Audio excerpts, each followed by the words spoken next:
Hey everyone, it's Miss Storms in my office. We are going to read more of The Infinite Lives of Maisie Day by Christopher Ed, and we're on chapter 14. As Lily disappears round the corner of the bridge, I gradually slow to a breathless halt. I'm already starting to get a stitch. I really shouldn't have eaten that second banana pancake for breakfast. I thought I'd be able to beat Lily now that I'm 10, but I was wrong. She'll be home in 5 minutes flat, and I'll just feel like a little kid again. Through the broken railings, I can see the back of our house on the other side of the railway line. The back garden is hidden from view, but I can just catch a glimpse of the white canvas through the gap in the fence that Dad's been promising Mom he'd fix for weeks. I could take a shortcut across the tracks. I be inside the gazebo before Lily even had a chance to open the front door.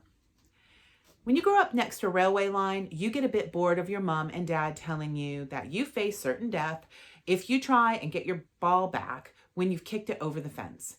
To drum the message home, Mom once made me and Lily watch this health and safety film on YouTube that showed a boy getting hit by a train after he got the laces of his football boots caught on the track. Lily reckoned the film was from the 1970s because the boy had a really bad haircut, but she still stopped playing football in the garden with me after that.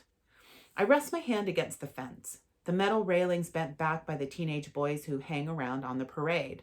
I never see them get squashed flat when they sneak onto the tracks at night. Beneath the power lines that stretched overhead, the steel rails glint in the late morning sunshine. I glance at my watch. The next train's not due past for another 3/4 of an hour. If I walk across quickly, I'll be at the back fence in just a couple of minutes. Then all I've got to do is sneak through the gap without Mom and Dad seeing, and Lily won't even know how I beat her home. Ducking my head down, I squeeze through the railings. Stacks of gravel are piled up immediately in front of me, but skirting around the edge of them, I can see a straight path to the other side of the tracks.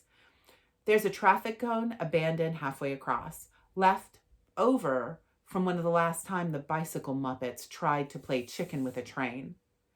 Lily says, I don't know what real life is like, but as these loose stones crunch under my trainers, I know that she's wrong. I can feel the sun beating down, sweat causing the ribbons around my wrists to stick to my skin. The sun is a star 150 million kilometers away, and everyone on this planet is falling around it at over 100,000 kilometers per hour.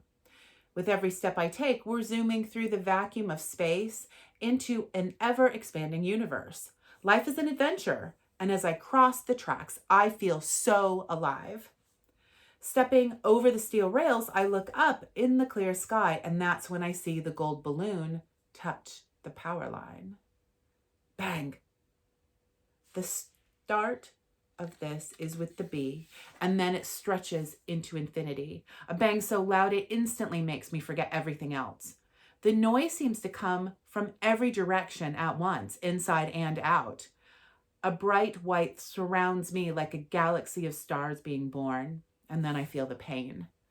My muscles clench, my body locking up in agony as a burning fire sears through my veins. Inside my head, I'm screaming as every pain receptor sends a simultaneous signal to my brain. I can smell burning from somewhere, and then I realize it's me. In what seems like slow motion, I crumple to the ground, my gaze still fixed to the sky. In the human body, there are 3 essential components that keep you alive. Your heart that pumps blood around your body, the blood vessels, those are the arteries, veins, and capillaries that carry the blood to every cell inside you, and the blood itself delivering the oxygen and nutrients you need to keep alive. This is your circulatory system, and it stretches for nearly 100,000 kilometers inside you, and every millimeter of mine is burning with a living fire. The pain is excruciating. Through white-hot eyes, I watch the red balloon float up into the sky. The ribbon holding it to my wrist must have burned through, but that doesn't matter now. My body is stopped, trapped inside this bubble of pain. It feels like now is forever. Between 0 and 1, there are an infinity of numbers. 0.1, 0.01, 0.101.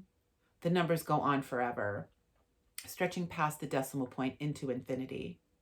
The helium balloon is getting smaller, dwindling to a red teardrop as it rises high in the sky. My eyelids flicker, the only part of my body that seems to be able to move. The pain is slowly starting to fade, but it's leaving behind a terrible cold. I blink and start to count to infinity, and then I see darkness. Chapter 15 next time.